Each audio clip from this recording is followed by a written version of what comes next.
अस्सलाम वालेकुम।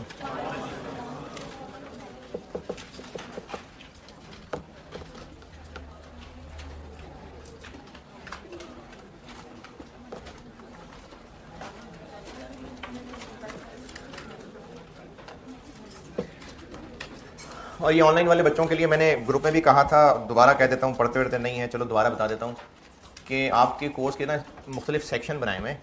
अब होता यह है कि एक सेक्शन में जब लेक्चर ख़त्म हो गए, लेक्चर एक सेक्शन में अगर 5 लेक्चर हैं तो छठा लेक्चर अगले सेक्शन में होगा। अगर आप लेक्चर 5 देख के बैठे रहेंगे कि बस अगले लेक्चर ही नहीं आ रहे, तो अगले सेक्शन में देखें जाके, तो आप सारे सेक्शन में देखें। इसके अलावा मैंने आपके लिए कुछ एडवाइसेज बिल्कुल शुरू में कुछ पॉइंट्स लिखे हुए हैं, उनको पढ़ लें, रहमत कर लें, क्योंकि अभी आप ग्रुप में जो काम कर रहे हैं हरकतें, तो उससे लग रहा है कि आपने वो एडवाइसेज नहीं पढ़ी हुई। तो ऑनलाइन वाले बच्चे वो एडवाइसेज भी पढ़ लें। बिल्कुल शुरू में स्टडी प्लान वाले पोर्शन में मैंने वो एडवाइसेज लिखी हुई हैं। फिर हर दूसरे दिन ग्रुप में एक बच्चा पास पेपर्स मांग रहा होता है, बेटा मैंने आपके पास पेपर्स रखे हुए हैं आपके कोर्स के अंदर, आप शुरू वाला फोल्डर देखिए, कोर्स प्लान वाला, स्टडी प्लान वाला, उसमें मैंने दोनों फोल्डर बना के रखे हुए हैं। एक फोल्डर में ऑटम 9 से लेकर स्प्रिंग 14 तक के पेपर हैं और एक में ऑटम 14 से स्प्रिंग 22 तक के पेपर हैं। कल एंड कहाँ किया था? वर्किंग की थी। वर्किंग मैंने वर्किंग बना ली थी पूरी, और फिर उसके बाद एंट्रीज करता हूँ। वर्किंग मैंने कंप्लीट कर दी थी, उसकी समरी जो मेन चीज़ें थी वो दोबारा सुन लें। हम लोग चूंकि वेटेड एवरेज मेथड कर रहे हैं। अच्छा, इस वर्किंग की जरूरत ही क्यों पड़ रही है?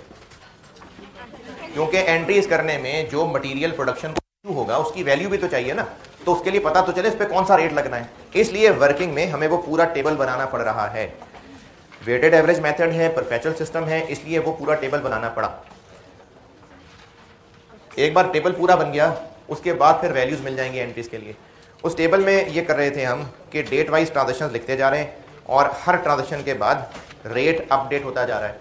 इसमें मैंने रिटर्न्स के बारे में कहा था कि जो रिटर्न है, चाहे वो परचेज रिटर्न हो, चाहे वो इशू की हुई रिटर्न हो जाए, सिर्फ उस रिटर्न में ये खास बात देखनी है कि ये जिस ट्रांजैक्शन का रिटर्न है, चूंकि उसी की रिवर्सल है तो उसका वाला रेट लगेगा।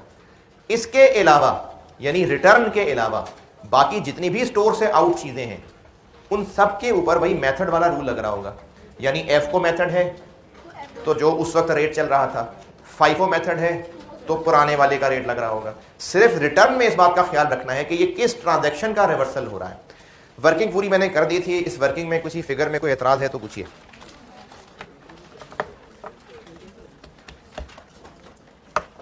ठीक है जी, कोई एतराज नहीं। डबल एंट्रीज पे आते हैं। वर्किंग कर दी हुई है, सारी फिगर्स वर्किंग में मौजूद हैं। बस अब सवाल दोबारा से पढ़ते जाते हैं और फिगर्स देखेंगे उसकी उस वर्किंग से और एंट्री बनाते जाते हैं।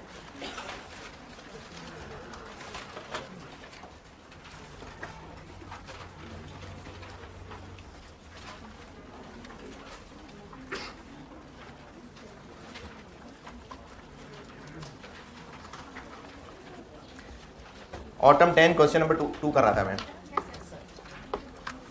एंट्रीज करनी है, तरतीब से चलते हैं। पॉइंट नंबर 1 की एंट्री क्या होगी? कोई एंट्री नहीं होगी। ये जो अकाउंट में सीडी और फिर वही अगले साल बीडी, इनकी एंट्री कोई नहीं होती। ये तो बस एंड पे अकाउंट की बची हुई चीज को कहते हैं। तो पॉइंट नंबर 1 तो जस्ट एक बीडी बैलेंस है। पॉइंट नंबर 2 खरीद रहे हैं। क्वेश्चन 2 ऑटम 10 कर रहा था, वर्किंग कर ली थी, बस अब एंट्रीज कर रहा हूँ। तो पॉइंट नंबर 2 की एंट्री हो जाएगी रॉ मटेरियल इन्वेंट्री डेबिट और कैश या क्रेडिटर क्रेडिट, और इसकी अमाउंट हम उस वर्किंग में निकाल चुके। तो इसकी अमाउंट टोटल क्या थी? 12750,000। ये पॉइंट 2 वाली एंट्री होगी।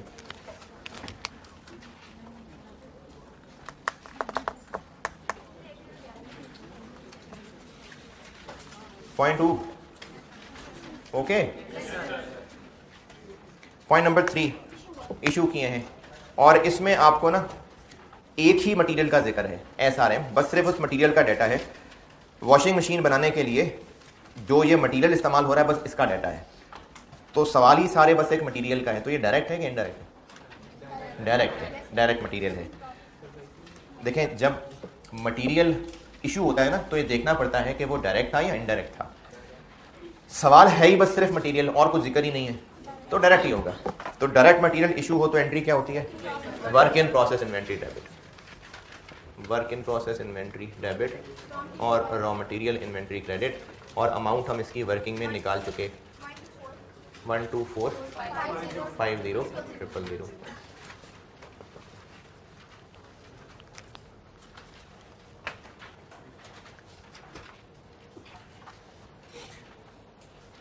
किसी मासूम इंसान को लगता हो कि वर्किंग में हमने इसमें ब्रैकेट लगाया तो यहाँ पे ब्रैकेट लगा दें? नहीं ना। नंबर 3 हो गया। बार बार कहता हूं, फिर कह रहा हूं कि आप सॉल्यूशन नोट जरूर किया करें, लेकिन बस सिर्फ दिमाग बंद करके नोट ही ना किया करें। आपको वो समझ भी आ रहा हो कि क्या कर रहे हैं, कैलकुलेशन भी चेक करें। ये पॉइंट जो मैंने पढ़ा, आपको ये पढ़ के पता चले कि पॉइंट 2 की हाँ यही एंट्री बनती है, पॉइंट 3 की वाकई यही एंट्री बनती है। कोई इख्तलाफ है तो बेटा पूछें। पॉइंट 2 पॉइंट 3 डन नहीं?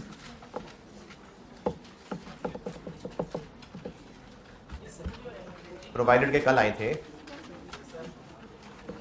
और होश में भी हैं, जिंदा हैं। पॉइंट नंबर 4, जो हमने इशू किया हुआ था वो वापस आ गया, तो इसी को हम रिवर्स कर देते हैं। रॉ मटेरियल इन्वेंट्री डेबिट और work in process inventory credit. Working में अमाउंट निकाल ली थी 415000।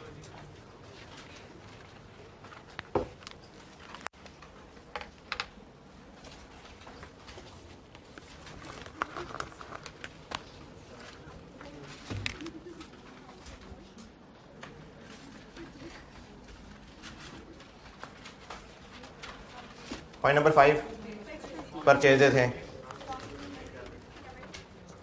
रॉ मटेरियल इन्वेंट्री डेबिट और कैश या क्रेडिटर क्रेडिट, और इसकी अमाउंट हम वर्किंग में लिख चुके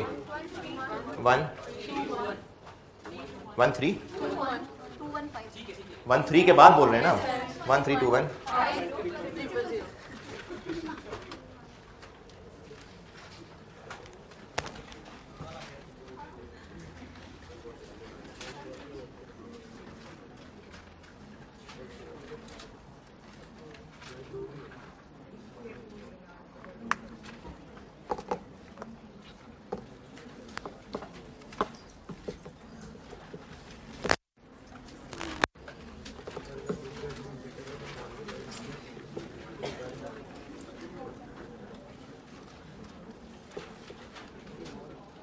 पॉइंट 5 तक ओके। पॉइंट 6, अच्छा मैंने अब इसकी एंट्री आपको कल बताई थी कि ज़ाया हो रहा है, ख़राब हो रहा है, तो उसमें एंट्री में तो मैंने लिखा था कि अगर वो नॉर्मल था तो एफओएच और इन्वेंट्री क्रेडिट। अब इस पॉइंट में एक एक्स्ट्रा चीज़ आ गई तो वो आप अकल से एडजस्ट कर ही लेंगे। चूंकि पैसे मिल रहे हैं तो फिर सारा का सारा लॉस नहीं हो रहा। जितना पैसा मिल रहा है वो कैश डेबिट हो रहा है। कितना पैसा मिल रहा है?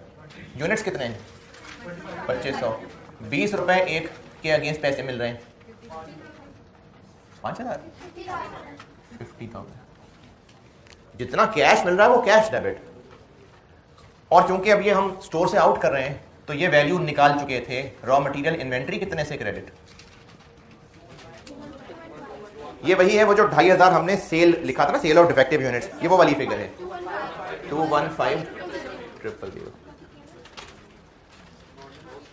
बाकी है जो नुकसान है कितना, आप इसको P&L डेबिट कर लें ये भी सही है, एफओएच कंट्रोल डेबिट करना है ये भी सही है, और अगर आप ऐसे कर लें तो भी सही है? अमाउंट दोबारा बता दो, पूरी एंट्री दोबारा बता दो। जी नॉर्मल एफओएच में जाता है। तो इम्प्रॉपर हैंडलिंग का मतलब यही है कि जो वर्कर्स वहाँ हैंडलिंग कर रहे थे इसकी, तो अगर ये बहुत ज़्यादा ही इसी तरह से हैंडलिंग होती है तो फिर नॉर्मल है, लेकिन अगर आप इसको P&L कह दें तो भी बिल्कुल सही है और एफओएच कंट्रोल पे भी काम चल जाएगा।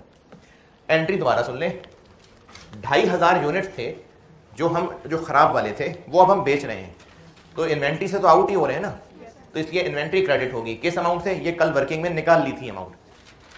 अगर ये निकाल के बस फेंक रहे होते तो यही अमाउंट P&L में डेबिट हो जाती, लेकिन फेंक नहीं रहे, बेच रहे हैं, तो जितना पैसा मिल रहा है वो पैसा तो करे ना डेबिट। इतने रुपए की चीजों में हम बेच के इतना बहरहाल कमा रहे हैं, तो सारा का सारा पैसा तो नुकसान में नहीं जा रहा, जितना डिफरेंस है वो नुकसान में जा रहा है, जो कि इन दोनों का फर्क से पता चलेगा 165। ये है जो हम एक्सपेंस बना लेंगे। एफओएच कंट्रोल का वर्ड भी चल जाएगा। मुझे वैसे ज्यादा बेहतर इसमें P&L लग रहा है, क्योंकि on account of improper handling ये एबनॉर्मल बनता है। लेकिन ये आईकैप का सोल्यूशन में ना ये दोनों अल्टरनेटिव चले, जैसे इसके अंदर उन्होंने एफओएस कंट्रोल डाला हुआ था, अब जो उसके बाद कराऊंगा स्प्रिंग 21 का उसमें पीएनएल भी डाला हुआ, तो इसलिए दोनों ठीक है। और आपको जो ज्यादा बेहतर लग रहा है वो कर दें और एंट्री के नीचे नोट लिख दें कि हम अज्यूम कर रहे हैं कि ये एबनॉर्मल था। अगर आप पीएनएल डेबिट करना चाहें तो पीएनएल डेबिट करें और इसी एंट्री के नीचे नोट लिख दें कि हमने अज्यूम किया है कि ये एबनॉर्मल है। और अगर एफओएस कंट्रोल डेबिट करना चाहें तो नोट लिख दें कि हम अज्यूम कर रहे हैं कि ये नॉर्मल है, या दोनों ही लिख दें। 0.6 किधर गया 0.6 वाला? किसी ने पूछा तो दोबारा बता दें, वो आपके साथ वाला। पॉइंट नंबर 7 ये है परचेज रिटर्न। तो परचेज रिटर्न की एंट्री होती है इसका रिवर्स हो जाएगा।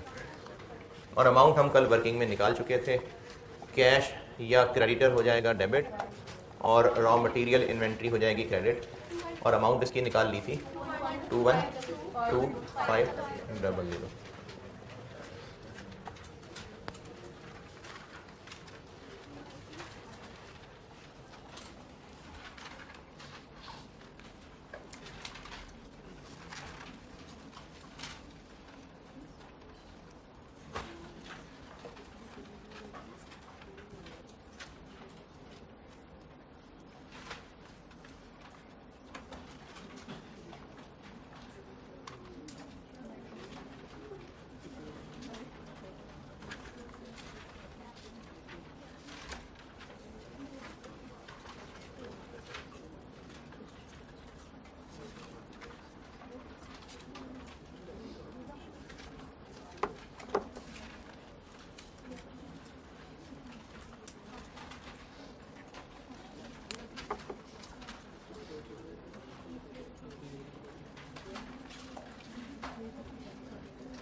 जल्दी जल्दी लिखा करें भाई। 0.7 तक पहुंच गए सारे। 0.8 जो प्रोडक्शन से वापस आए थे हमने उनको दोबारा इशू कर दिया, तो इशू होने की ये एंट्री और अमाउंट निकाल चुके हुए हैं। Work in process inventory debit और रॉ मटेरियल इन्वेंट्री क्रेडिट, और अमाउंट निकाल चुके थे इसकी 430050।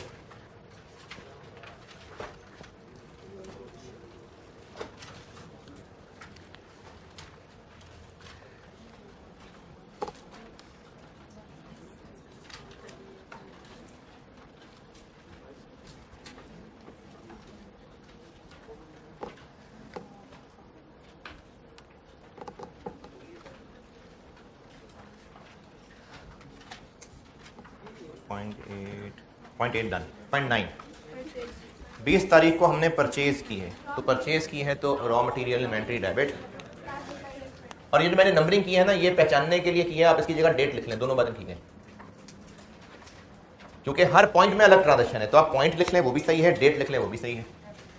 परचेज की है रॉ मटेरियल इन्वेंट्री डेबिट और कैश या उधार क्रेडिट 2125।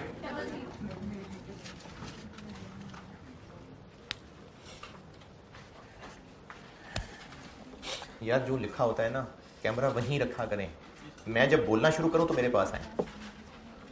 उस समय ना बच्चों ने मुझे देखने की नहीं फीस दी हुई, वो बोर्ड को देखने की फीस दी हुई है, तो मैं जब बोलना शुरू करा करूं तब मेरे पास आया करें, वरना बोर्ड पे रहा करें। और जब कैमरा मूव भी किया करें ना तो स्लो मूव किया करें, ताकि अगर कोई पॉज करे तो ब्लर ना हो।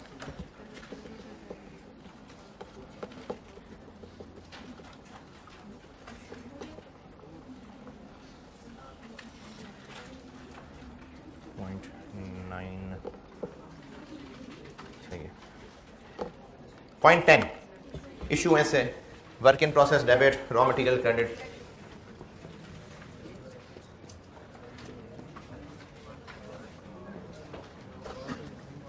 अमाउंट निकालनी हुई है 129,000,000।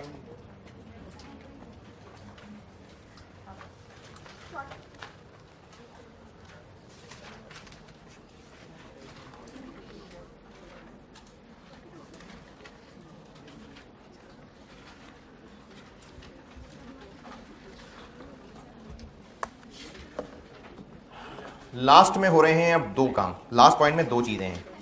एक लास्ट सेंटेंस। लास्ट सेंटेंस क्या है? 4000 यूनिट्स गायब हैं। ले गया होगा, जो जरूरत होगी इसको। तो 4000 यूनिट्स हो गए गायब। नॉर्मल मान लें तो एफएच कंट्रोल डेबिट कर लें, एब नॉर्मल मान लें तो P&L डेबिट कर दें, और रॉ मटेरियल इन्वेंट्री क्रेडिट इसकी हम वर्किंग कर चुके 344,000। ये बिल्कुल आखिर में किया था कल टेबल में।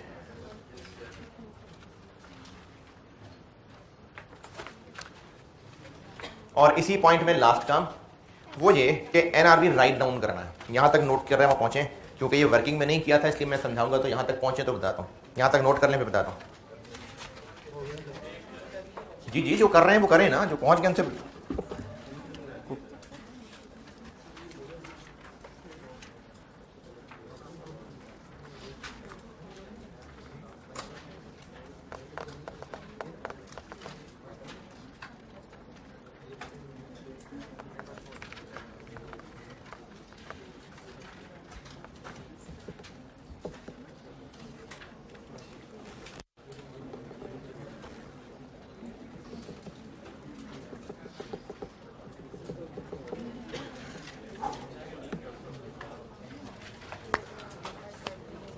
चलें, पहुंच गए। कितने यूनिट्स हैं जो ऑब्सोलीट हो गए हैं, पुराने से? 500। और इनकी कॉस्ट क्या चल रही है अभी हमारी वर्किंग में? कॉस्ट, हाँ, हमारी वर्किंग में अभी इनकी कॉस्ट कहाँ तक पहुंची हुई है? 86। तो अभी इस वक्त ये 86 पे हैं, जबकि इनकी NRV 30 है। तो कितने से डाउन करना है? 56 से। 86 कॉस्ट आ रही है, NRV 30 पे लाना है, तो 56 से NRV राइट डाउन करना है। यही एंट्री। एफओएच कंट्रोल कर लें, ये भी सही है। P&L कर लें, ये भी सही है। और रॉ मटेरियल इन्वेंट्री, और इसकी अमाउंट आ जाएगी 500 यूनिट्स हैं, और हमने 56 रुपए से गिराना है। 56 जिसको समझ नहीं आया, हमारे वर्किंग के रिकॉर्ड के मुताबिक 86 कॉस्ट है, इसको NRV 30 तक लाना है। तो NRV राइट डाउन यानी कितना कम करना है? तो 56 कम करना है। तो इसके एंट्री की अमाउंट आ जाएगी 28,000। और ये सवाल हो गया मुकम्मल, और 15 नंबर आ गए।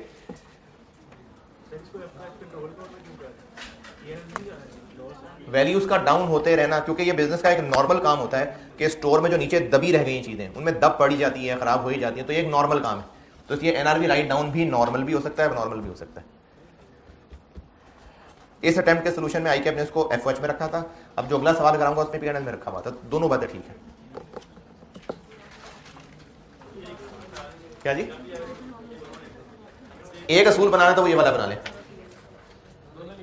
दोनों लिख दें।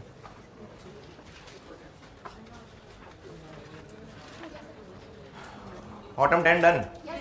हाँ जी, लेकिन पॉइंट जो आखिरी वाला है, अच्छा जी, during physical stock count carried out on 30 June. हमने 30 जून 10 को जब फिजिकली गिना तो it was noted that closing inventory of SRM यही मटीरियल जिसकी बात हो रही है, इंक्लूडेड 500 ऑब्सोलीट यूनिट्स। ऑब्सोलीट कहते हैं जो पुराने होके थोड़े से खराब हो गए हैं। जैसे मैं अभी एक को मिसाल दे रहा था कि जो स्टोर में चीजें रखी होती हैं तो उनका ढेर लगा होता है। तो अक्सर ऐसा होता है कि जो नीचे पड़ी चीजें रहती हैं, कहीं वो शेल्फ में थोड़ा उस पर कट लग गया, थोड़ा सा फट गया, दब पड़ गई, तो वो पुराने हो जाते हैं, फिर उनको ऑब्सोलीट कहते हैं। तो हमें फिजिकल गिनते हुए 30 जून को ये पता चला कि इस मटेरियल में 500 यूनिट्स ऐसे हैं जो पुराने खराब हो गए हुए हैं, और उनकी NRV 30 रुपए पर यूनिट है, फुल स्टॉप। तो 500 यूनिट्स को, जो कि हमारे वर्किंग के अंदर 86 रुपए की कॉस्ट पे आ रहे हैं, अब हमने उनको 30 पे लाना है। तो 56 से राइट डाउन करना है ना, 56 से राइट डाउन कर दी। और राइट डाउन की मैंने कल आपको आखिरी एंट्री राइट डाउन की बताई थी जी। क्या? हाँ हाँ हाँ, RMWYP बिल्कुल मशहूर फॉर्म है, कोई मसला नहीं। मैं ना मेनली उन्हीं के यूज कर रहा होता हूँ जो मशहूर हैं। मैं मशहूर वालों की ही कर रहा होता हूँ, ज्यादा बाकियों की नहीं मैं करता जी। क्या जी? क्या करना था? 30 तो NRV है ना। मैंने कल जो आखिरी एंट्री बताई थी वो दोबारा सुने। NRV राइट डाउन लिखा था मैंने। जो अभी रिकॉर्ड में वैल्यू अवेलेबल है वो कॉस्ट है, जबकि इसकी NRV 30 है। तो हमने एक 86 पे रिकॉर्डेड चीज को बैलेंस कम करके 30 तक लाना है। तो कितने से कम करेंगे? 30 से 56 है ना, तो 56 से एंट्री होगी। हाँ जी, और पूछें जो नहीं समझ आया। क्या जी? अच्छा, कार्ड के अंदर भी इसको एडजस्ट कर सकते हैं और नहीं भी कर सकते, कंपनी की मर्जी होती है। आप अपनी वर्किंग वहीं तक छोड़ दें। ये मैनेजमेंट की मर्जी होती है कि वो अपनी इस रिकॉर्ड्स के अंदर इसको बिल्ड करना चाह रहा है या उसको अलग से रखना चाह रहा है। ये कंपनी की मर्जी होती है। आप अपनी वर्किंग बस यहीं तक करके छोड़ दें। ऑटम 10 डन। चलें जी, रॉ मटेरियल की इन्वेंट्री, रॉ मटेरियल की एंट्रीज हो गई। पीरियोडिक बता देता हूँ नॉलेज के लिए, किताब में नहीं है और कॉस्ट अकाउंटिंग में होना भी नहीं चाहिए। बस ऐसे ही मैं आपको इखलाकन एहतियातन बता देता हूँ। ये नोटेड तो मैं मिटा दूँ? अच्छा भैया, उससे मिटा देता हूँ।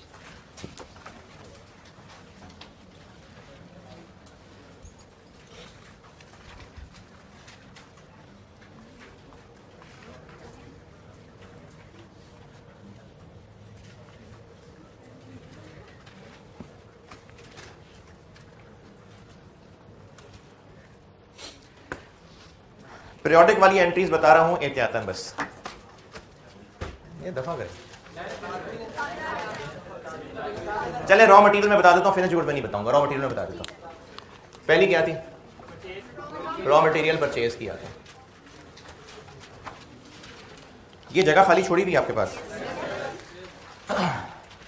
परपेचुअल वाले कहते हैं कि अभी तो मटेरियल खरीदा है, अभी बेनिफिट थोड़ी मिला है। बेनिफिट तो फ्यूचर में मिलेगा। इसलिए परपेचुअल के तहत इनका खरीदना क्या माना गया था? एसेट।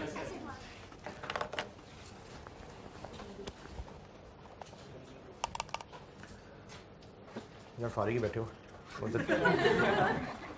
उनको जाके कहना कि बैटरी इसकी चेंज कर दें।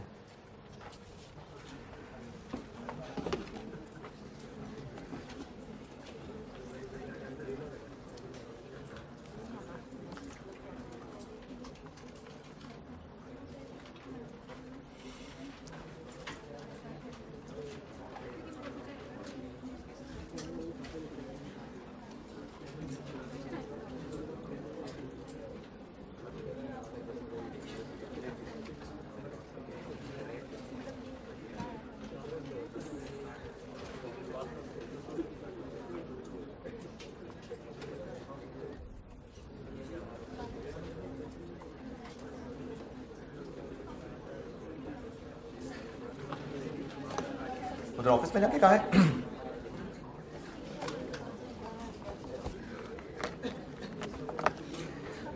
परपेचुअल सिस्टम फॉलो करने वाले कहते हैं कि जो अभी मटेरियल खरीदा है वो अभी खरीदा है, अभी उसका बेनिफिट नहीं मिला है। बेनिफिट कब मिलेगा? जब यूज होगा। तो अभी जब बेनिफिट नहीं मिला तो फिर एक्सपेंस नहीं कहना चाहिए, इसलिए वो उसको एसेट कह रहे थे और एसेट बढ़ रहा था तो इन्वेंटरी कर दी थी डेबिट। पीरियोडिक सिस्टम सुस्ती का सिस्टम है। पीरियोडिक सिस्टम कहता है कि मटेरियल खरीदा है तो एम ही थोड़ी खरीदा है, यूज ही करना होगा ना। आ जाए यार।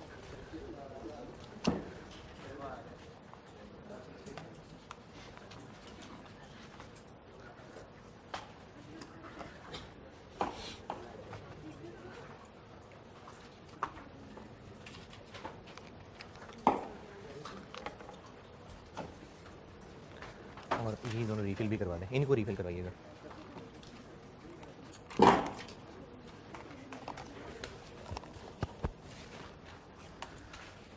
पीरियोडिक सिस्टम ये कहता है कि मटीरियल चीज़ें खरीदी हैं, मटीरियल खरीदा है तो इस्तेमाल कल को कर ही लेना है ना, कोई 10 साल संभाल के तो रखना नहीं है।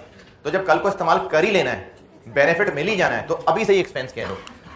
तो वो एक एक्सपेंसेस ग्रुप का अकाउंट इस्तेमाल करते हैं रॉ मटेरियल परचेजेस, परचेजेस का ताल्लुक होता है एक्सपेंसेस ग्रुप से, एक्सपेंसेस, तो रॉ मटेरियल परचेजेस डेबिट, या परचेजेस का वर्ड भी हो सकता है, और कैश या क्रेडिटर क्रेडिट। पीरियोडिक सिस्टम के तहत मटेरियल का खरीदना ही एक्सपेंस है।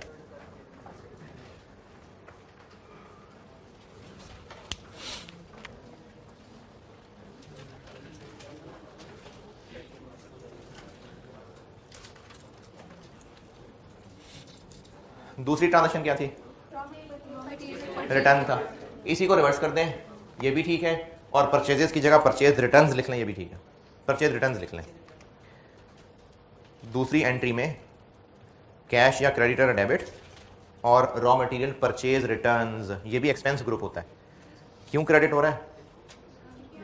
क्योंकि जब खरीदा था तो हमने समझा एक्सपेंस हो गया, और जब वापस किया तो वो जो बढ़ा हुआ एक्सपेंस था वो कम हो गया, और एक्सपेंस कम हो तो क्रेडिट होता है। दूसरी एंट्री दोबारा बता रहा हूं, कैश या क्रेडिटर डेबिट और raw material purchase returns credit.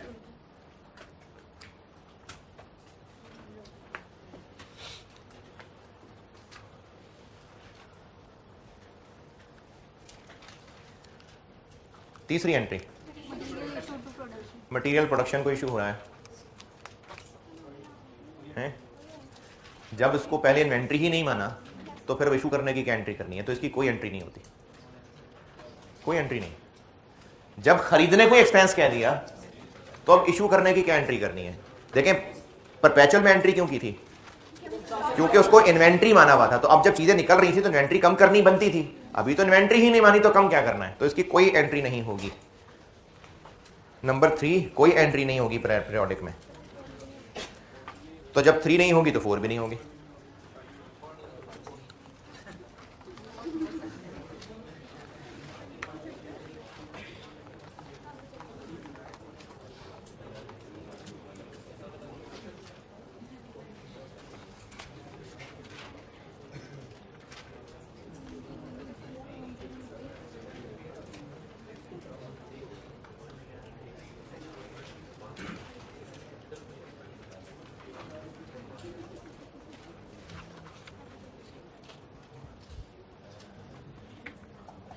हाँ जी, 3 और 4 डन। 5 क्या थी?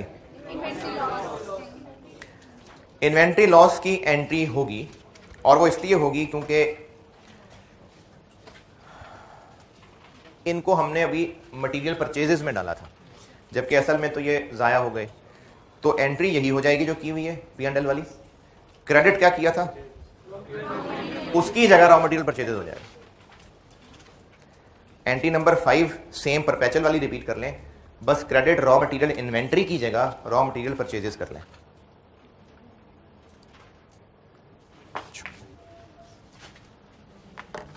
पांचवी एंट्री में रॉ मटेरियल इन्वेंट्री की जगह परचेजेस क्रेडिट कर लें।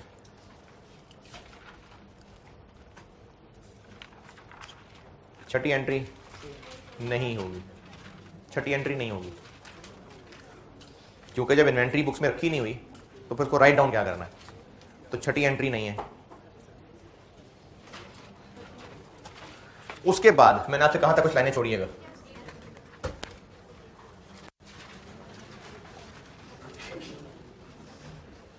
नंबर 7 है जी, लाइन नहीं छोड़ी, मैंने कहा था एंट्रीज के लिए जगह छोड़ी हुई है ना। हाँ, तो फिर एंट्रीज के लिए छोड़ी हुई है तो मतलब ये भी छोड़ी हुई है ना। मैंने कहा था 7-8 लाइनें छोड़ दें। चलो नहीं है तो आज वाले पेज पे लिख लें, कोई बात नहीं, वहां से कोई तार जोड़ लें, वहां बता दें कि 4 पेजेस पर आपको चपड़े लिख लें ना, बाकी जो एंट्रीज है वो 3 पेजेस आगे है, 4 पेजेस आगे है।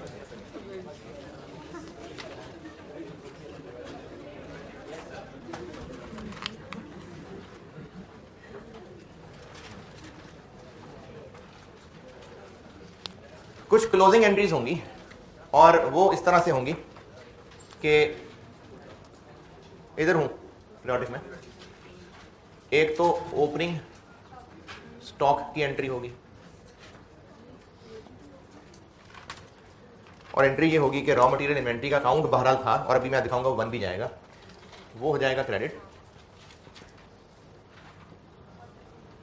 और ये कॉस्ट ऑफ गुड्स मैन्युफैक्चर्ड में चला जाएगा।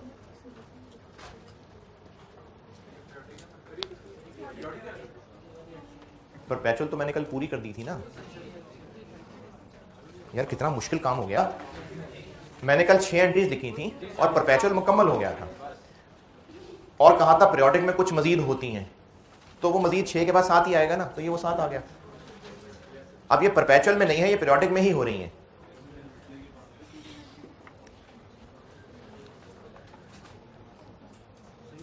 पीरियोडिक सिस्टम में साथ साथ इस अकाउंट में एंट्री नहीं हो रही थी, वरना अकाउंट एग्जिस्ट कर रहा है।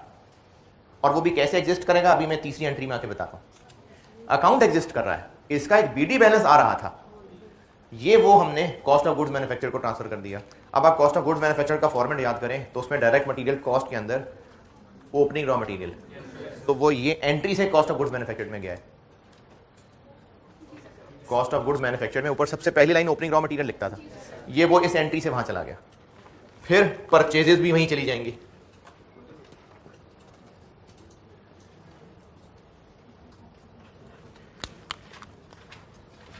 Cost of goods manufacture debit और रॉ मटेरियल परचेजेस क्रेडिट, और अगर रिटर्न्स भी थी तो रिटर्न्स भी नेट हो गई। तो कॉस्ट ऑफ गुड्स मैन्युफैक्चर में दूसरी ही लाइन थी purchases, cost of goods manufacture का एक वर्क, ये उस एंट्री से गया है। परचेजेस प्लस हो रही थी ना, ओपनिंग मटेरियल में परचेजेस प्लस हो रही थी, तो ये देखें वो दोनों डेबिट चले गए।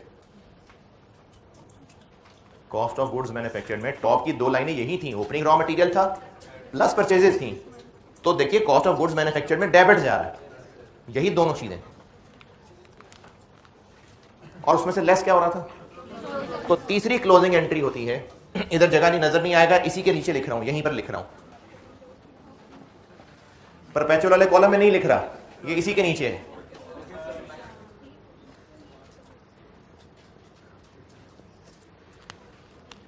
जो क्लोजिंग रॉ मटेरियल फिजिकली गिना जाएगा उसकी जो वैल्यू निकलेगी उससे एंट्री होगी, रॉ मटेरियल इन्वेंट्री डेबिट हो जाएगी और सीओजीएम क्रेडिट हो जाएगा। ये एंट्री होगी जो हमने उसकी वैल्यू निकाली होगी।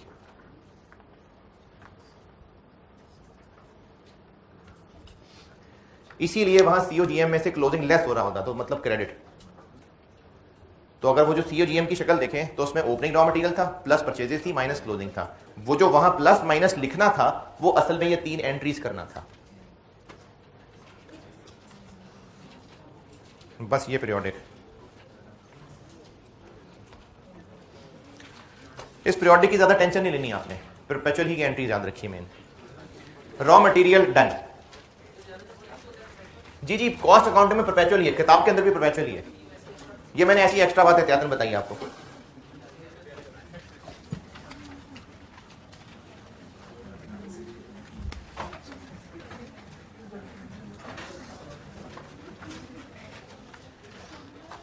मैंने टॉपिक पढ़ाना शुरू किया था जनरल एंट्रीज, और उनमें मैंने आपको मैन्युफैक्चरिंग बिजनेस की रॉ मटेरियल की एंट्रीज पढ़ा दी मुकम्मल।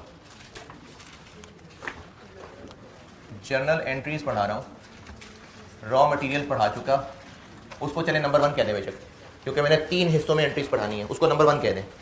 जो कल मैंने लिखा था ना रिलेटिंग टू रॉ मटेरियल, मैंने जनरल एंट्रीज की हेडिंग दी थी और फिर उसके नीचे ब्रैकेट में लिखा था रिलेटिंग टू रॉ मटेरियल, उसको 1 कह देते हैं। अब मैं एंट्रीज बताने लगा हूं relating to finish goods of trading business.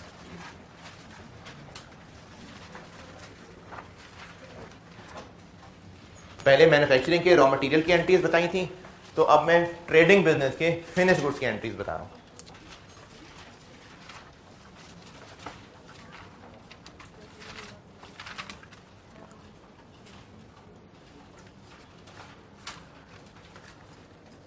Perpetual ही बता रहा हूं, ठीक है, कॉस्ट में परपेचुअल ही है, परपेचुअल ही बता रहा हूं। ट्रेडिंग बिजनेस, गुड्स की क्या क्या आइयां जानियां होंगी, गुड्स खरीदेंगे, परचेज ऑफ गुड्स, क्या एंट्री होगी, नहीं परपेचुअल इन्वेंट्री। इन्वेंट्री का वर्ड भी ठीक है, फिनिश गुड्स इन्वेंट्री का वर्ड भी ठीक है, क्योंकि इसमें होती ही बस गुड्स हैं, तो फिनिश गुड्स का वर्ड ना भी लगाएं कोई मसला नहीं, सिर्फ इन्वेंट्री लिख लें वो भी सही है, फिनिश गुड्स इन्वेंट्री कहते हैं वो भी सही है। परचेजेस का वर्ड तो पीरियोडिक में यूज किया था, मैंने कहा मैं परपेचुअल ही बता रहा हूँ। फिर भी इसमें अगर कोई बहुत शौकीन लोग होंगे वो उसमें पीरियोडिक जानना चाहेंगे तो मैं ज़बानी बता दूंगा, जिसने लिखना हो लिख लेना, परपेचुअल काफ़ी। तो चीज़ें खरीद रहे हैं, इन्वेंट्री क्यों डेबिट हो रही है? क्योंकि अभी तो चीज़ें खरीदी हैं, अभी तो उसको एसेट कहा है, एक्सपेंस क्यों नहीं कह दिया? क्योंकि उससे बेनिफिट नहीं मिला। बेनिफिट तो तब मिलेगा जब बेच देंगे। तो अभी इनका खरीदना एक एसेट है, इसलिए फिनिश गुड्स इन्वेंट्री डेबिट और कैश या क्रेडिटर क्रेडिट। खरीदी हुई चीजें वापस कर दें तो इसी को रिवर्स कर लेते हैं।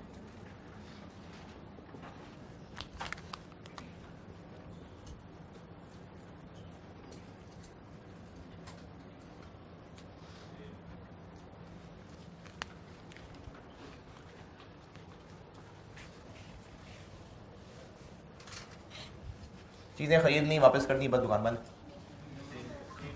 सेल कर लेते हैं।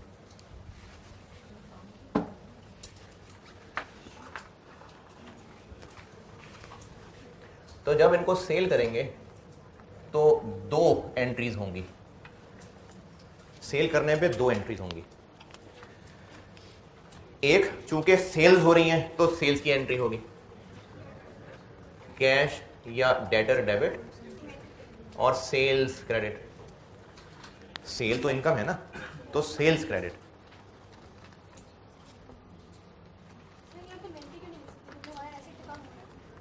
कैश कितना मिल रहा है? जितने की सेल। इन्वेंट्री कितने पे रिकॉर्डेड होती है? तो वो तो अमाउंट ही आप इसमें मैच नहीं करेगी। ये एंट्री है सेल को रिकॉर्ड करने की।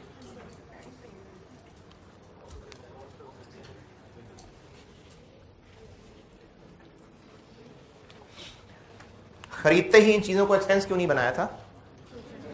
क्योंकि परपेचुअल सिस्टम ये कहता है कि अभी बेनिफिट नहीं मिला, अभी तो बेनिफिट मिलना है, इसलिए एसेट है। कब मिलना था बेनिफिट? तो अब हो गई सेल, अब मिल गया बेनिफिट। तो पहले जो इन्वेंट्री एसेट बना के रखा हुआ था, अच्छा जो लोग अभी FAR 1 पढ़ रहे हैं ना, ये जो मैं आपको सामने करवा रहा हूं ये परपेचुअल सिस्टम हो रहा है। अब जो FAR 1 के शुरू में आपको चलाया है वो पीरियोडिक चलाया हुआ है। ये दो अलग अलग सिस्टम है। पीरियोडिक सिस्टम के तहत चीजों का खरीदना ही एक्सपेंस होता है। क्या अकाउंट यूज किया उसके लिए FAR 1 में? परचेजेस, वो एक्सपेंस ग्रुप का अकाउंट है। परपेचुअल सिस्टम वाले कहते हैं कि नहीं, खरीदना एक्सपेंस नहीं है, खरीदना एसेट है, इसलिए खरीदते हुए एसेट बनाया। हाँ, जब बेच दिया तो अब हम उसको बिल्कुल कह देंगे एक्सपेंस, और वो भी ऐसे कहेंगे कि अब ये इन्वेंट्री हो जाएगी क्रेडिट और कॉस्ट ऑफ सेल्स नाम का एक्सपेंस डेबिट हो जाएगा। ये परपेचुअल सिस्टम है कि जब चीजें खरीदते हैं तब उसको एसेट कहते हैं, परपेचुअल सिस्टम। मैंने FAR 1 में, आपको जो लोग FAR 1 मुझसे पढ़े हैं, मैंने उस वक्त कहा था कि कुछ अर्से बाद में इन्वेंट्री का टॉपिक जब इंट्रो वाला रिवाइज कराऊंगा तो मैं ये दोनों अप्रोचेस बताऊंगा। ये दो अलग अलग अप्रोचेस हैं। एक अप्रोच के तहत गुड्स का खरीदना एक्सपेंस समझा जाता है, FAR 1 में फिलहाल वो चलाया था, और एक अप्रोच में गुड्स का खरीदना एसेट समझा जाता है, वो कॉस्ट में बता रहा हूं। तो कॉस्ट में चूंकि मेनली परपेचुअल सिस्टम है इसलिए मैं लिख ही इसी को रहा हूं। तो परपेचुअल सिस्टम के तहत गुड्स का खरीदना एक्सपेंस नहीं है, गुड्स का खरीदना एसेट है। हाँ, जब बिक जाएंगी तो बना देंगे एक्सपेंस। तो ये बना दिया, एसेट कम कर दिया और एक्सपेंस बना दिया। ये एंट्री किस अमाउंट से होगी? इनकी कॉस्ट से होगी, इसलिए दो अलग अलग एंट्रीज हुई हैं।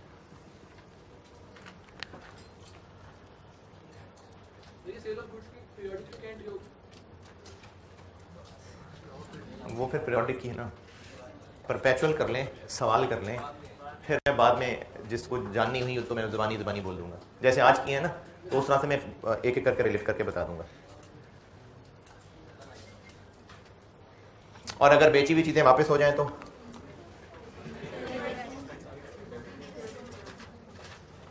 इन्हीं दोनों को रिवर्स कर देते हैं। सेल्स के वर्ड की जगह बस सेल रिटर्न्स आ जाएगा, और कैश या डेटर क्रेडिट। और ये वाली एंट्री, अब चीजें बिक गई थी तो उनको एक्सपेंस मान लिया था, वापस आ गई तो दोबारा स्टॉक बना लेते हैं।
क्या जी? सेल करेंगे तो ये दोनों एंट्रीज हैं जी। सेल करने की 2 एंट्रीज होंगी। सेल करना इनकम है और पैसे मिल रहे हैं।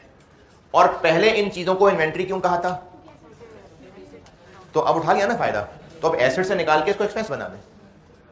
सेल के वक्त 2 एंट्री होंगी, सेल रिकॉर्ड करने की भी एंट्री होगी और उसको इन्वेंट्री से निकाल के कॉस्ट ऑफ सेल कहने की भी एंट्री होगी।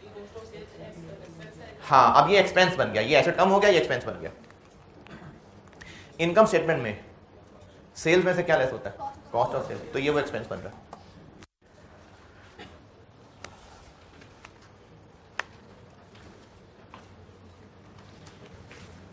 और क्या करें, चीजों को खराब कर देते हैं, गुड लॉस कर लेते हैं।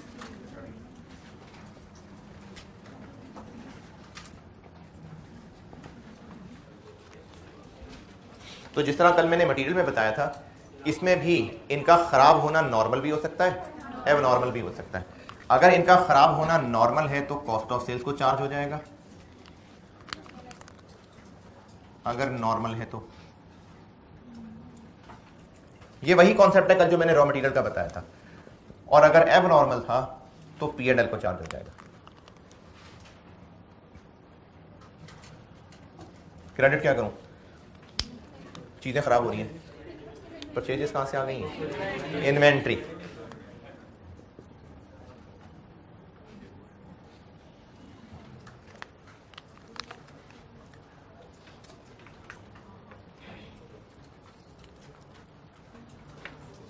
बस मैं इसी वजह से ना वो पीरियोडिक बताने से कतरा रहा था। फाड़ दे, पेज ही फाड़ दे, पीरियोडिक नहीं है ही नहीं।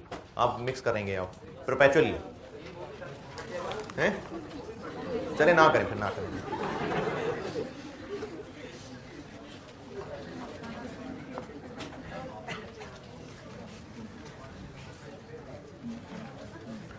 और लास्ट चीज NRV राइट डाउन।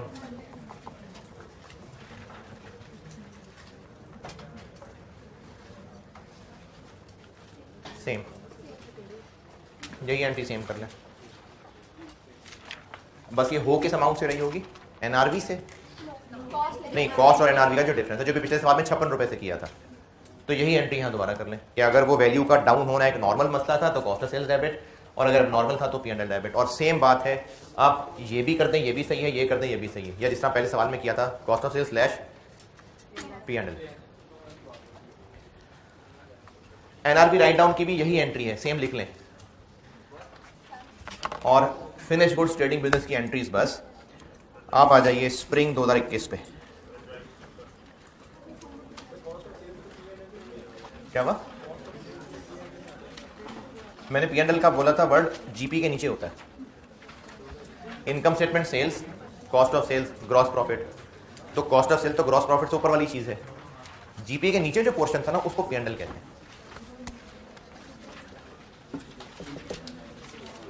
ये जो इधर उधर हो जाते हैं, आधी बातें सुनते हैं, आधी नहीं सुनते, दोबारा बता रहा हूं, यही एंट्री यहां फिर लिख लें, इसकी भी सेम एंट्री है। स्प्रिंग 2021 पे आ जाएं। स्प्रिंग 2021,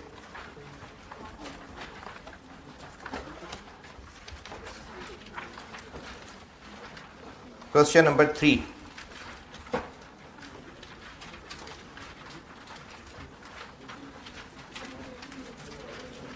नहीं 3 नहीं,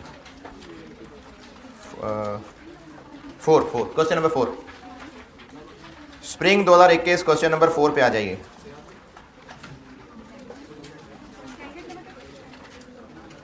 हाँ जी, स्प्रिंग 21 में एक ही क्वेश्चन 4 है, स्टैंडर्ड लिमिट।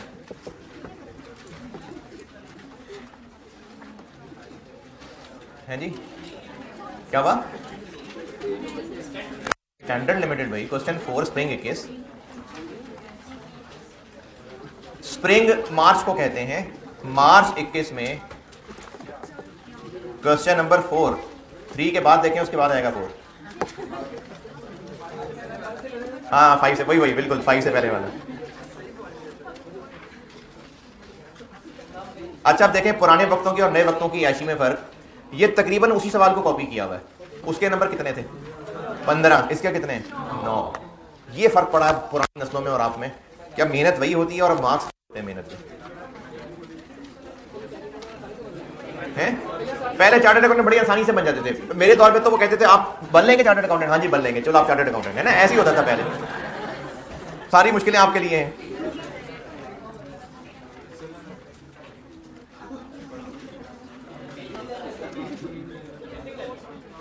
पेज ही मिसिंग है।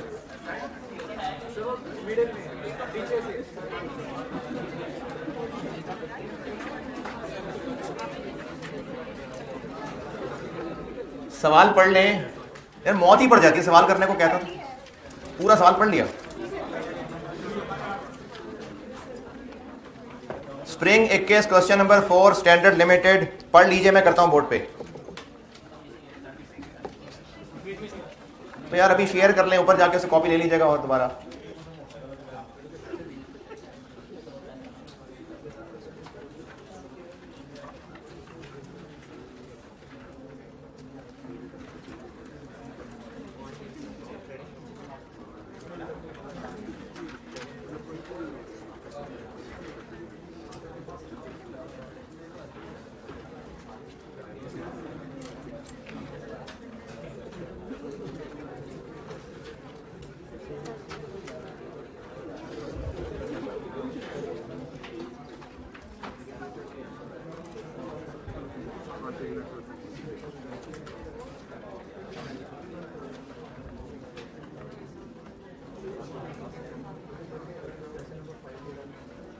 जो पढ़ रहे थे पढ़ लिया होगा। ट्रेडिंग बिजनेस पता चल रहा है, is in the business of buying and selling, तो ट्रेडिंग बिजनेस है। इलेक्ट्रिक ओवंस की ट्रांजेक्शन बताई हुई हैं फरवरी 2021 की, और आपसे पूछा है कि इनकी एंट्रीज कर दें सारी। मेथड है वेटेड एवरेज। तो एंट्रीज करने के लिए हमें कॉस्ट ऑफ सेल की एंट्री करने के लिए अमाउंट चाहिए ना, तो फिर एंट्री से पहले क्या करनी पड़ेगी, वही टेबुलर वर्किंग करनी पड़ेगी। तो एंट्रीज वही 7-8 एम की जगह छोड़ लेते हैं और पहले आ जाते हैं वर्किंग पे।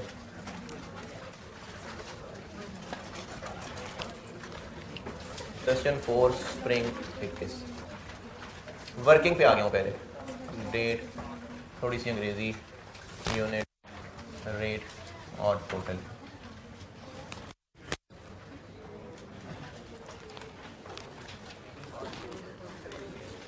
जी सबसे पहले ओपनिंग स्टॉक कितना है, 220,000 यूनिट्स हैं, 7,000 का एक है,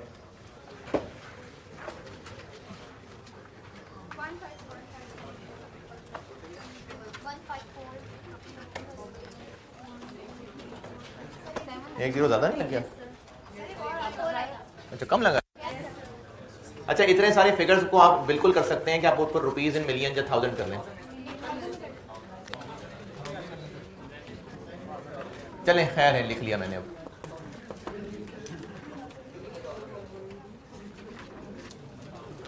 अब आगे परचेजेस हैं, 5 तारीख को हो रही हैं परचेजेस। परचेज हो गई 280,000, कितने रुपए का एक, 2016।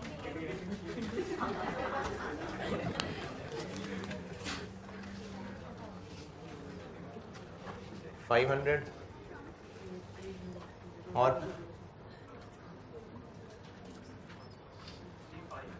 3,556।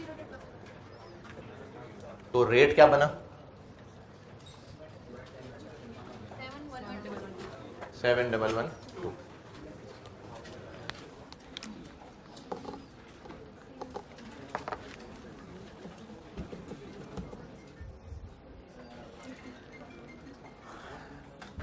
फिर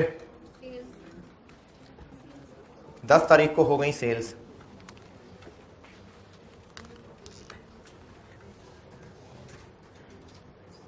कितने यूनिट्स, 180। तो 180 निकल गए यहाँ से, यही 7112 वाले,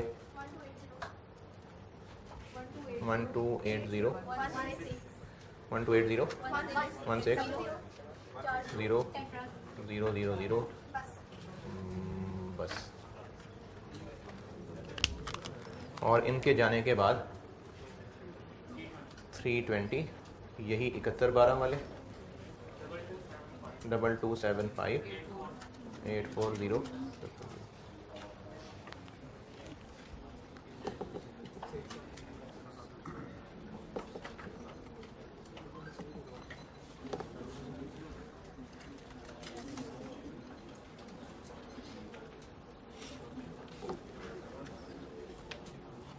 फिर क्या हुआ? पॉइंट नंबर 4, केएल को जो अभी अभी बेचे थे पॉइंट 3 में, उसने इनमें से 5000 वापस कर दिए सेल रिटर्न। और सेल रिटर्न का तरीका होता है कि जिस पे रिकॉर्ड किया था उसी पे इसको रिटर्न लें, तो वो तो यही सेम ही है। किस तारीख को?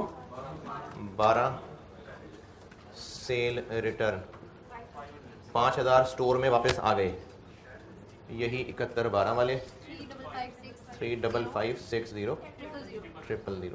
और अब स्टॉक की पोजीशन बन गई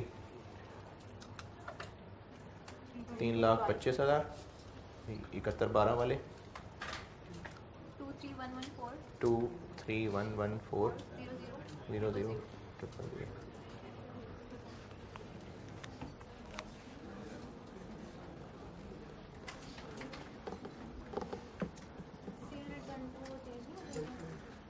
क्या नहीं हुआ ना?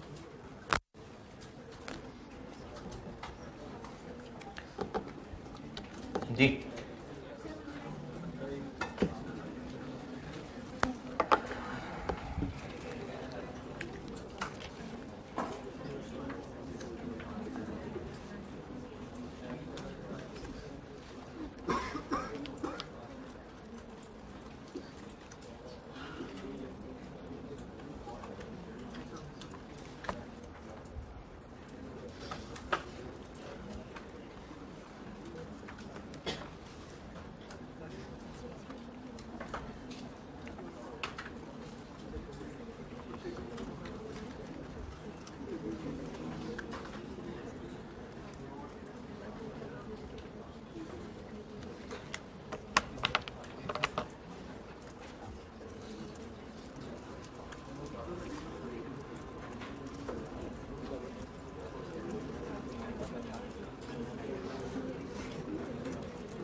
हाँ जी, पॉइंट नंबर 5, ये जो 5000 आए थे अभी वापस, इन्हीं की बात हो रही है।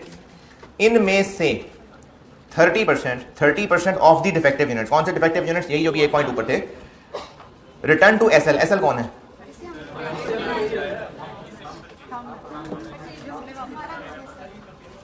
हम एसएल हैं। तो जो हमें वापस आए थे 30% of the defective units return to SL. अब अगली बात, इनमें मैन्युफैक्चरिंग फॉल्ट था and were return to the supplier. तो जो अभी हमें एक पॉइंट ऊपर हम एसएल हैं, हमें जो यूनिट्स वापस आए थे उनमें से 30% यानी कितने? 1500 वो हमने सप्लायर को वापस भेज दिए, फुल स्टॉप। तो परचेज रिटर्न हो गई किस तारीख को? 15 तारीख को हो गई सेल परचेज रिटर्न। और परचेज रिटर्न चूंकि ये एक रिटर्न है तो उस रेट पे करते हैं जिस पे ओरिजिनली परचेज हुई थी, तो वो यही वाली है क्योंकि इसके अलावा तो और है ही कोई नहीं। तो 1500 स्टोर से निकाल दिए हमने, वापस कर दिए 7200 वाले 108 00 000, ये स्टोर से आउट हो गए। 323 500 23 00 6 00 000।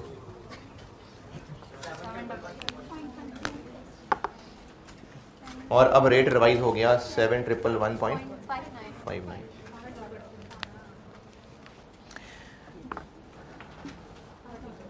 पॉइंट नंबर 5 रिपीट कर रहा हूं, मैंने पहले पहला सेंटेंस किया है। 30% of the defective units return to SL.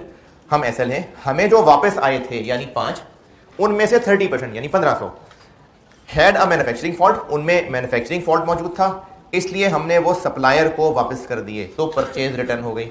और परचेज रिटर्न है तो वो परचेज वाले रेट पे होगी। अगला सेंटेंस, रिमेनिंग डिफेक्टिव यूनिट्स, कितने रिमेनिंग? 3500। रिमेनिंग डिफेक्टिव यूनिट्स वर डैमेज्ड, वो बिल्कुल ही फारिग थे, और हमने फिर उनको क्या किया? These units were disposed of as scrap. बिल्कुल जो पिछले सवाल में वो 20 रुपए का बेचा था, वैसा सही पॉइंट है बिल्कुल। तो जो बाकी 3500 रह गए वो हमने बेच दिए। अब चाहे सस्ते बेचे चाहे महंगे बेचे, आउट हुए ना यहाँ से, तो बस आउट हो गए यहाँ से।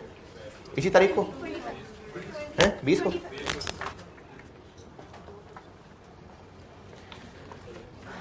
$3500। 2000 लिखूं यहाँ? नहीं, सेल प्राइस नहीं आ रही यहाँ। अब ये सिंपल सेल हो रही है, तो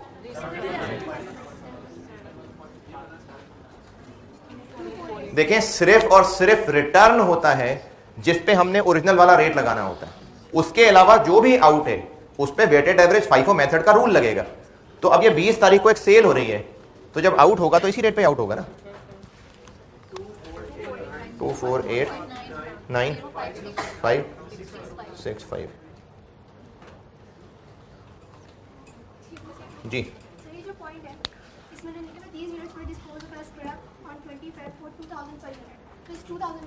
वो एंट्री में करेंगे ना कैश डेबिट। पिछले सवाल में जो 20 रुपए कैश का किया था, यहां तो हमने कॉस्ट का रिकॉर्ड रखना है, वो एंट्री में आएगा कैश डेबिट 2000 रुपए। Point number 5,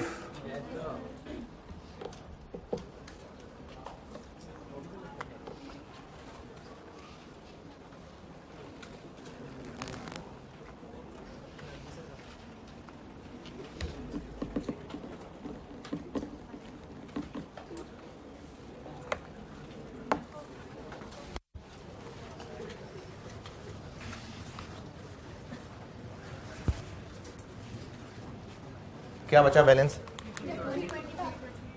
320,000। 711.59 वाले 227509 4 22 75 7094335।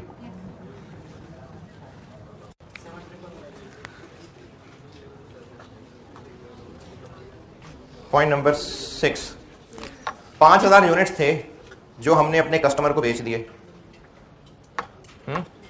तो बस सेल हो गई।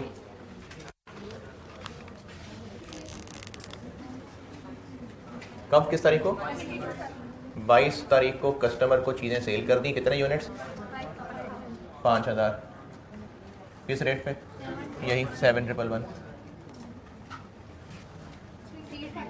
355 7950।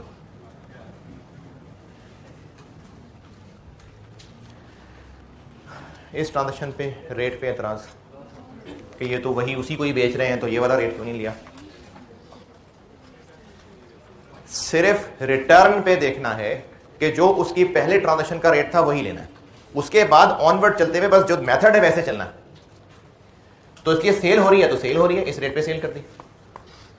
इतने रुपए का बेचा है, इतने रुपए का बेचा है कस्टमर को? नहीं, ये सारे हमारे कॉस्ट के रिकॉर्ड होते हैं। और इसके बाद पोजीशन हो गई 315 2240 151485।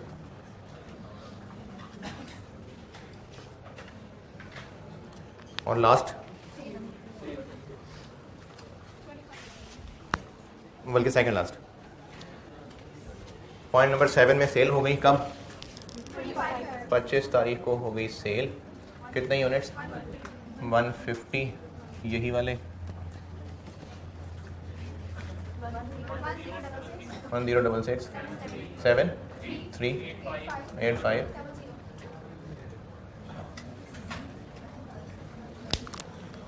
और पोजीशन रह गई 165। नहीं, मेरा नहीं ख्याल। 117312912985। अब लास्ट। अच्छा, अब इसकी ना एंट्रीज वो बस करने लगा, वर्किंग मैंने पूरी कर दी। एंट्रीज आप लोग ही करिए, मैं कल डिस्कस जरूर कर दूंगा, लेकिन कल मेरे करने का इंतजार ना करें, एंट्रीज की आप कर दें। और कल वाला होमवर्क और ये वाला एंट्रीज, ये कल पहले डिस्कस करूंगा फिर आगे चलूंगा। ये एंट्रीज करनी है आपने, इसकी वर्किंग कर दी मैंने, बस एंट्रीज करनी है। लास्ट काम 28 फरवरी को एक तो एनआरबी राइट डाउन है, वो तो एंट्री में कर लेंगे, और 500 यूनिट्स गए, तो 500 यूनिट्स शॉर्टेज हो गई, यही वाले 3,555 795 ये आ जाएगी स्टॉक की पोजीशन। और इस वर्किंग की आपने एंट्रीज करनी है, और करेंगे ईमानदारी से तो आप ठीक ही कर लेंगे इंशाल्लाह। मैं पूरी उम्मीद करता हूँ आपसे, सारे अच्छे बच्चे हैं, नेक दिल लोग हैं सारे, तो आप ये कर लेंगे। इसकी एंट्रीज करके आने आएगा, ये होमवर्क है, और जिन्होंने कल वाला नहीं किया वो कर लें। ठीक है जी, अल्लाह हाफ़िज़।